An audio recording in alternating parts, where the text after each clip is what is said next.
Well, you said that you've touched a couple of $1 billion in your lifetime. I didn't say that. You said that. Did I? I said I made $1 million a day, sometimes $3 million a day. You said you've touched a couple of $1 billion in your lifetime. Okay. If you add it up, it may be $1 billion. I don't remember exactly what interview this was, but I'm pretty careful with my notes. You absolutely said that. Yeah, I may have. For 2 years in a row, I touched over $1 million a day. But it's different than having $1 billion in the bank. Right, like Jeff Bezos. Exactly. Well, it's not in the bank, but it's in stock, which is equivalent to a bank account. Yeah. I definitely have not touched $1 billion in my lifetime. I've touched millions, though. I'm going to touch some billions now. Yeah? So they're going to get to see. They're going to get to see? Yeah. Well, you said the most cash you've ever had counted was $3.2 million. Yeah, that was mine. How much, this is not all hundreds, right? There's hundreds, ones, fives, 20s, tens. no fives. Okay, so 20s and up. 20s and up, yeah. How much room does that take? So it was all in one place? Yeah, on the living room floor. That was one of my bargaining tactics. I would put the money in a pile and I would invite my suppliers over to the house to see it. So here you go. This is what I'm working with. Yep.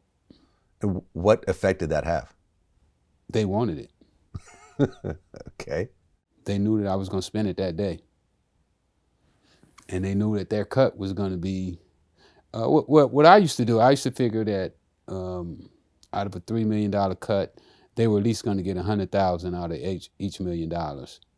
So they were going to get about $300,000 out of that.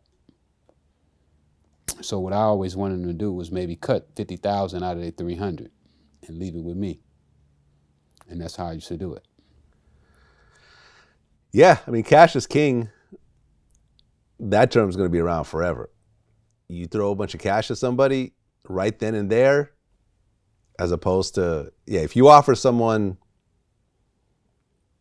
1,000 cash right now or 10,000 in the future, they'll take that 1,000. They're going to take that 1,000, most of them. Right. Like when people win the lottery, they don't usually go for the payments. They want that lump sum, which is way less. I'm different than that. So you give me 1,000, I'm going to put it on the hook. Right. And throw it back. Exactly. And I guess you used to carry the cash around in duffel bags? My guys did.